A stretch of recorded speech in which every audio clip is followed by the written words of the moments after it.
All right, I see people are starting to join the room. Welcome.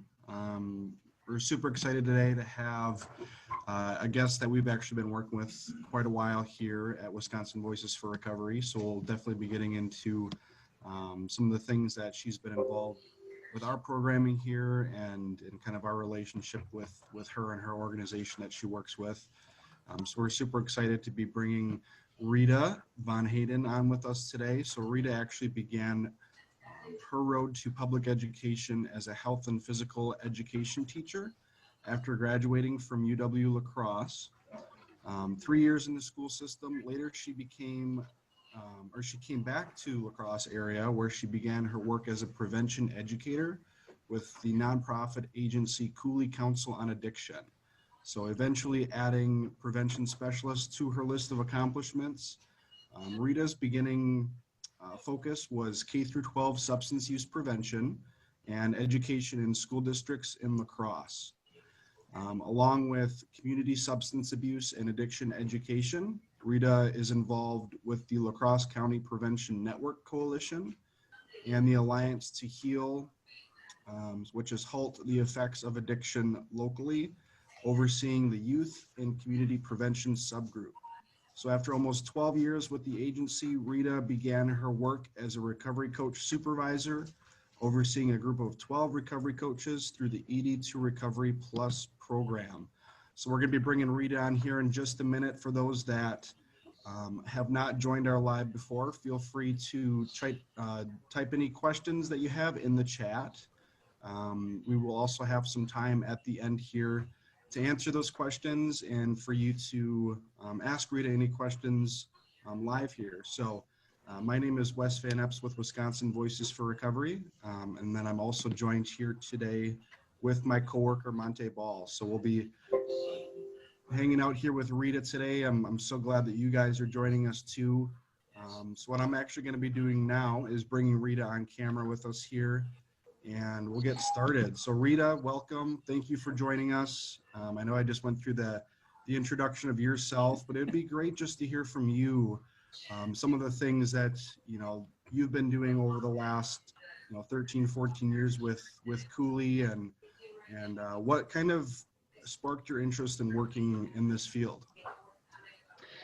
So as Wes had mentioned, I did start off my first life as being an educator. So I have an education degree in physical education and health education.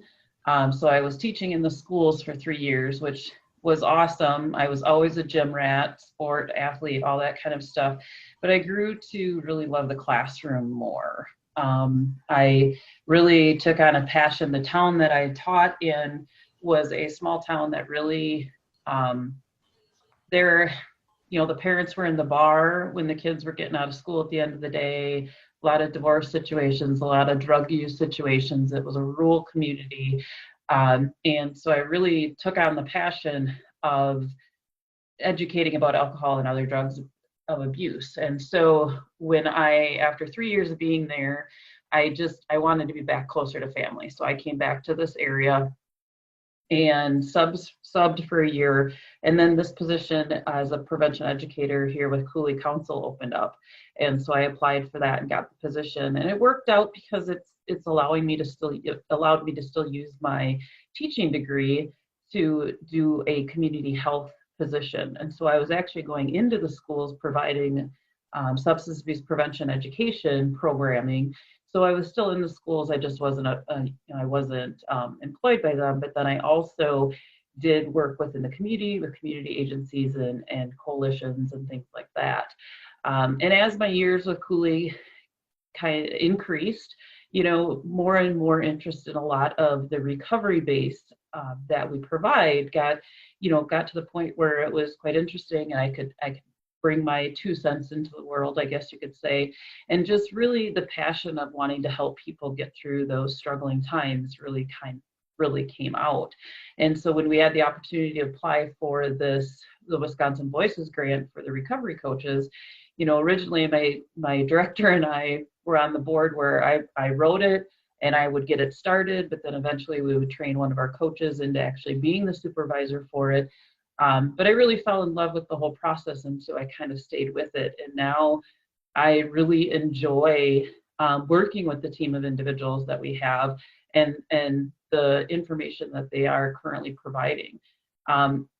Coulee, our huge basis, so our real name is called Coulee Council on Addictions. 2 years ago, we were fortunate enough to have a capital campaign that built us a new facility. And so the facility itself is called the Coulee Recovery Center. And so we right now are transitioning to where we will be called the Coulee Recovery Center, but we're still under the umbrella of Coulee Council on Addiction. So both names still mean the same thing, but we're just trying to really more use that Coulee Recovery Center because our facility is really recovery based. Pre-COVID, we had at least 92 support group meetings that were held within our facility each month. That number was going to start to go up, and then COVID hit and all of that changed. We currently right now, don't quote me on this, but I think we're at 12 meetings that are happening. Maybe it's 15 per month. I can't remember. Sorry, that was my bad. But we are doing some face-to-face, obviously, following all the COVID guidelines and things like that. Coulee also has opportunities. We have a drop-in center, which is normally open 12 p.m. to 8 p.m., where people can come in and just get away from that temptation. There's a foosball table in there, a pool table in there. Lots of individuals come and play cards, or they play dominoes, or later in the day, there's TVs that they can, watch a few shows or something to that nature. But really having that connection and that conversation with a lot of people around them. We also have just recently, actually, right now we're in soft opening mode. When we built the facility, we built like a coffee shop base right in the middle of it. But it took us a while to get that up and going. And then just in the last 2 weeks, we started finally soft opening the Cool Beans coffee shop that's located within the Coulee Recovery Center. So it's pretty awesome. I'm hearing a lot of positive things. Unfortunately, right now I'm working a lot from home because my kids are doing virtual learning. But not only that, our facility does provide what we call, 2 days a week, Tuesday and Thursday, and a lot of this is pre-COVID. We're still trying to get back into things, but Tuesdays and Thursdays, we provide what's called the meeting and a meal program. So we provide a lunch, and then there's an AA meeting that is held prior to that meal. On Saturday mornings, we have a breakfast, and then there's an AA meeting that's provided after breakfast. We have what we call recovery education discussion. So every Saturday for an hour, we have speakers within the community come in and do presentations. Right now, we're doing them virtually. And all the topics have to surround about living a life in sobriety. So really being able to, some of them might be using pet therapy, some of them might be financial conversations, some of it might just be support in different ways that you can, continue your spirituality through recovery, or you could, maybe do yoga. There's lots of different topics that we've utilized. On Sundays, we actually have, and actually it's been switched to Saturdays now, we have a program called Outdoor Recovery Program. And that is, as it's termed, it's trying to provide outdoor activities for individuals who, one may not have ever had the guts to try something new, but two, just to kind of really, again, bring that commodity or those groups together, those people together to really, kind of build those relationships and find those sober relationships in a sense. We do also have, pre-COVID, the first Saturday every month, we always did a Java Jam, so kind of an open mic night, so people could come and sing or play instruments or read poems or whatever they chose to do.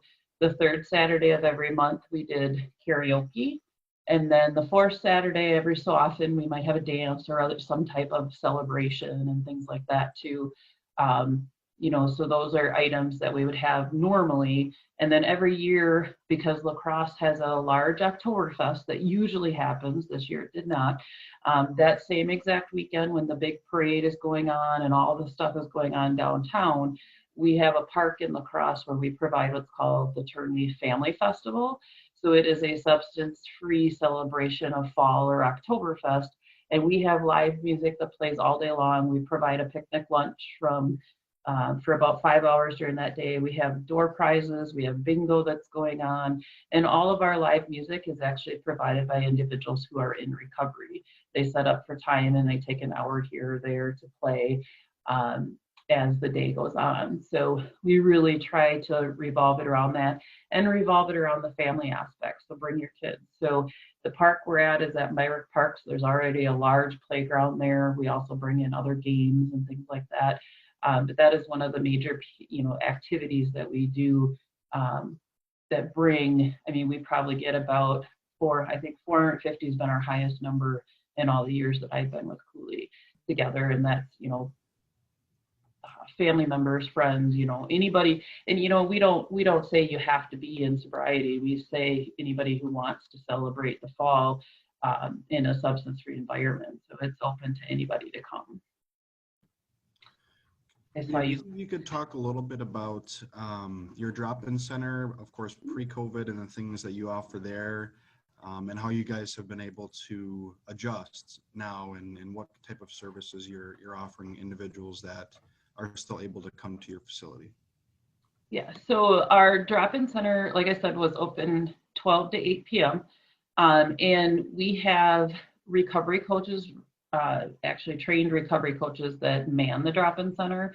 And so they are there during all hours that it's open. So they're there for that support. If somebody comes in that's really struggling, they can work with them at that point. We also have it that those same recovery coaches can, we have kind of a crisis line for help, I guess we don't really call it that, but we're first line.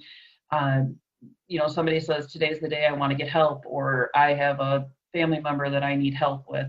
They'll pick up the phone and they'll call our agency, and we provide them with resources. And sometimes that means that we then have that recovery coach pick up the phone and talk that individual through whatever they're needing at that point in time. So it's really a big piece about the drop-in center is just kind of that coming together, the meeting other people, socially having a place to go where there isn't any substances. When COVID hit, unfortunately, we followed our La Crosse County Health guidelines and we shut it down. And then as our numbers decreased, we started slowly opening it back up with a limited amount of people. We only had a few hours here and there that was open. We have always promoted through all of this COVID that we're not just a building, that we have this 24/7 call line that people can call and talk to recovery coaches or our trained staff, everybody there, because we are more than a building. There are lots of things that we can provide our community with the recovery coaches that we have right now, as well as our staff. So we did try to do kind of a soft reopening, and then our numbers shot back up in La Crosse County, and so we had to go back to not having it open. And so our facility right now, we have office hours between 10 and 2 where you could drop in, but as for anything else, support group meetings are the only thing that we have that is actually being held there. And so the drop-in center is currently not open, which is so sad because we have all this space. But like I said, we did a big marketing piece at the beginning of COVID saying, we're more than a building, call this number, we're here to help. We can do, a lot of this stuff by phone, or we could create a Zoom and Zoom in with you. We did take on a Zoom account during COVID, and we've helped a lot of support groups to be able to stay connected with everybody by having, Zoom meetings and stuff like that. So we've really tried to support a lot of that as we've gone as well. I could go on and on. So if anybody has any specific questions. Well, this is great, Rita. I think that especially, people that are in the La Crosse area, that I know you guys have been around for a while, but 52 years. Yeah. I had the opportunity and the chance to come and tour your facility a little bit back in March. And it is an amazing facility, and when I got there, I was pretty blown away just by all the staff that are there, that are involved, that that are, on this mission of helping others in your community. So I just think that it's amazing what you guys have been able to do there with your facility, the things that you want to do to engage the community and to help those in need in the La Crosse area. Now, is it pretty much just the La Crosse area? Do you guys do any outreach to any other communities on that side of the state, or offer resources for those over there? Yeah, so our agency is a nonprofit agency, and we're funded. Part of our funding comes from United Way. So being a United Way agency, that means that we are actually provide services, or can provide services, out to 7 different counties around us, or 8 counties, I believe our United Way has. And so we do more of that is done by phone. So when we do get some crisis calls in, we do have some questions. We need to know what county they're from and things like that, because of the fact that when we report our numbers to United Way, they want to know it by zip code and things like that. So we do a lot of the outreach is more by phone. We do have individuals that do drive in, come into some support group meetings, or come in and pick up resources. We have 2 major hospitals in La Crosse. We have Mayo and Gunderson. And so there's a lot of people from the outlying areas, which are a lot of rural counties, that travel into La Crosse for services. So once they are here, they do stop by, pick up information, things like that. So we are available. We're the only agency that has the amount of stuff we do, probably within a 100-mile radius. It's one of those things why we, year after year after year, we try to continue to build on everything that we can provide and really reach out to all those counties around us, because so many of them are rural and don't have the resources. I mean, my goodness, La Crosse County, we have lost resources. So we still have some, but I mean, there are a lot that we have that have gone away. And so we really are trying to help everyone that we can as best we can. Yeah, and I know that you have multiple roles there with Coulee, and I know that one of them is prevention specialist. And talking to you earlier today, you talked a little bit about some of the things, just in our conversation, that you're working on right now, and how busy you are with that role. Can you talk a little bit more about some of the prevention efforts that you guys offer in La Crosse, and maybe some of the programming around prevention? So with the substance abuse prevention, we actually follow a curriculum that's called Too Good for Drugs, that was created by the Mendez Foundation. And that curriculum can span from kindergarten through 8th grade. We focus a lot more on kindergarten through 4th grade. And then a lot of the schools in our area still have DARE, and that's usually in 5th grade. And so the nice part about our curriculum is that it builds on each year. When I say we talk to kindergartners, people are like, oh my God, you talk about drugs to kindergartners? That's not quite that way. We really focus on the good behaviors and good choices, and recognizing, our big thing is really, when a youth, as all know, if a youth is in a home with somebody who has an addiction, there are behaviors that those youth choose, they start to feel are normal, or this is what happens. And so really trying to help them understand that some of those things, they're not normal, and that in some of those things, we need to find somebody to talk to, go to, and just see how you can continue to stay safe. So it kind of starts there young, and then it progresses each year. I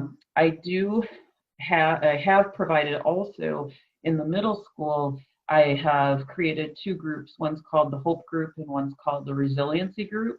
And so the Hope Group is actually a group for youth. We had a local middle school that had in their 6th through 8th grade, they were really struggling with about 35 youth who had a family member or loved one that had a substance use disorder, or was struggling with something, maybe just not they haven't said, I have a problem. And so these youth were really struggling in the classroom, and that school was struggling with, we just need some more support. And so the Hope group is literally a group. It's in a sense, it's not like an Alateen or something like that, but it is providing support, providing information on how they can cope in different situations that might be happening at home. But not only that, to recognize that they're not the only one in their school that's going through this, because often, when we meet, they didn't realize that this other person, some of them, it's a little bit larger of a middle school. So some of them in the same grade didn't even really know each other. So this way they got to know somebody else, but then also understanding we're in the same position, we're dealing with the same things. So we created that, kind of piloted it, and it's just kind of, we come back every year now. And now most of the students are in high school, and we haven't quite figured out how to work that out. But in middle school, the feedback that I've had, has been pretty positive. Resiliency group is just that, providing those at-risk kids with more skills to become resilient. A lot of the kids I work with that one are in our alternative middle school here in one of the middle schools. And I use some of the information. I don't know if anybody's ever heard of the Why Try curriculum. And Why Try is a resiliency-based curriculum that was put forth out there to help those youth to decrease truancy, increase attendance, work on a lot of those things that we find to be some of those triggers or those risk behaviors that could lead to use. So we've really expanded a lot of things with with that prevention program. And I've also had, in working with those youth, just really seeing the things that they're just struggling with at that age. And trying to just really just be a guidance and another support person to help them to understand, we can find other supports. There are other people we can talk with. It doesn't have to be a family member. We can find that person and we can get you through this. There's just so much that kids today are having to battle with. And I have a 7 and 10-year-old here at home, and I fear what life is going to be like once they hit middle school. But, I'm hoping I've raised them to be tough little kids, but we'll see. Especially that, look at what, kids in school, especially this year, last year, what they've had to adapt to, and kind of this changing of sceneries of school and what this looks like. And, us as parents too, I've got a middle schooler, so he's in 6th grade. So it's a big change for me this year too. And, but yeah, no, I definitely feel you there. But it's amazing that you guys are able to offer those services there in La Crosse, especially to young kids, and the programs that you guys offer. I'm going to switch gears here a little bit, and I just want to talk just a little bit about your involvement with the Ed2 Recovery program, and what type of services you guys provide in La Crosse. With that program, I know I'm pretty familiar with it, obviously, but it'd be great just to hear from your perspective and the work that you guys have been able to do with that program in La Crosse area. So with the ED2 program, we are working with Gunderson Emergency Department as well as the Mayo Emergency Department. So we have our coaches on call 24/7. And so originally, up until about a week ago, we could be called in for opioid related use disorders. Now we've, with the new round of funding, added on the stimulant use. So we're excited to see where that goes, even though, we don't want people to be in there for that, but, we are definitely here for that help. We also get referrals from our county CCS program. We get referrals from different behavioral health organizations. So some of the smaller counseling agencies have provided referrals. And so our coaches, then you work with those individuals as, as they come in or as the calls come in. And then recently we started with Wisconsin Voices, the pilot project with the 211. And so as you know, across the state of Wisconsin, if you're struggling and you're looking for resources and help, you just dial 211. And 211 recently had added an addiction helpline as well. Well, what we're doing is going a step farther, and if somebody calls in and they fit the guidelines of ED2, so there's something with opioids or now stimulants, they can be given the option to be transferred straight to a recovery coach to talk to. And so if somebody calls into 211 and they do say, yes, I'd love to talk to a recovery coach, then 211 puts them on hold. They call our on-call recovery coach, and they literally just patch that call right through. And so that individual is able to talk with a recovery coach right away, instead of, hey, I'll take your phone number, we hang up, I'll call, and the path can tend to get dropped. So then with that, the recovery coach can have that conversation with them. If an individual lives in a county that has an ED2 recovery program, we also can then help them at that point, but then we can take their information and say, we can get you a recovery coach that's closer to you. If we are talking with somebody who is in a county that doesn't have it, then we'll set them up with one of our recovery coaches that we have, and then they will talk by phone and provide that support and do what they can over the phone throughout their time that they're with them. So it's really, some of the information that's come back already from people that we have worked with is, the positivity of it's so nice to talk to somebody who knows it, who's been there, who's struggled with it and knows where I'm at right now. And so that's been, a huge piece of that puzzle. Even though when you get funding, they want data, how many calls, all this kind of stuff. But I think that feedback is what sells the program even more, when you're helping somebody who just feels like there's nobody else in that position. And so the coaches that I have working on that, the 211 line, have been, they have really enjoyed that and have really felt accomplished working with those individuals that they have connected with. Great, thanks for talking about that, Rita. I know that we're pretty fortunate here to be working with your organization around those programs. So we appreciate all the effort that you guys have been putting into that. We have a couple minutes left here. I just want to make sure that if anyone has any questions or comments for Rita about anything that she's mentioned today, that we give you guys the opportunity to ask some questions. So I'll open this up here if anybody has any questions or comments. I just think that is so impressive what you guys do. I mean, that's really great. And then in the other sense, kind of sad that you had to tamper things down because of COVID. I mean, I'm sure there's a lot of individuals that lost help during that time, if you know what I'm saying. I mean, yeah. But overall, that's pretty impressive. That I like what the things you've been saying. Thank you. We've really, in this area, the Coulee Council of the old pales in comparison to what we are now. Before we moved into the new facility, we were in a building that looked like a house. And past history of it found out the building itself was a moose lodge at one point in time and a church. So you could just see the transitions that it had, but we did what we could with what we had.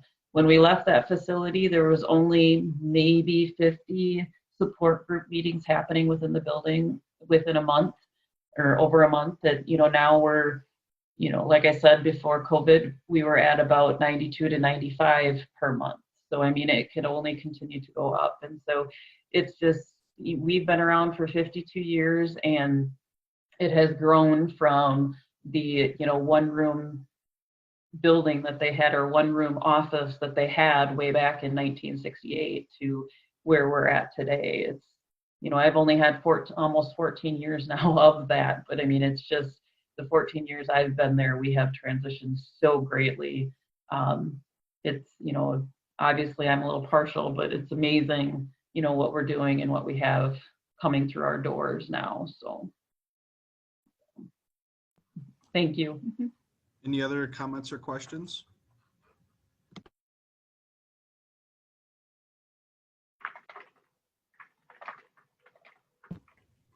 All right, well, thank you, Rita, so much for joining us today. It's always a pleasure chatting with you.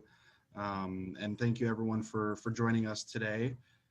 So I hope everybody, after this takes care of yourselves, and especially moving forward here in the unforeseen, I guess, time of COVID and what's happening. Just please stay safe out there.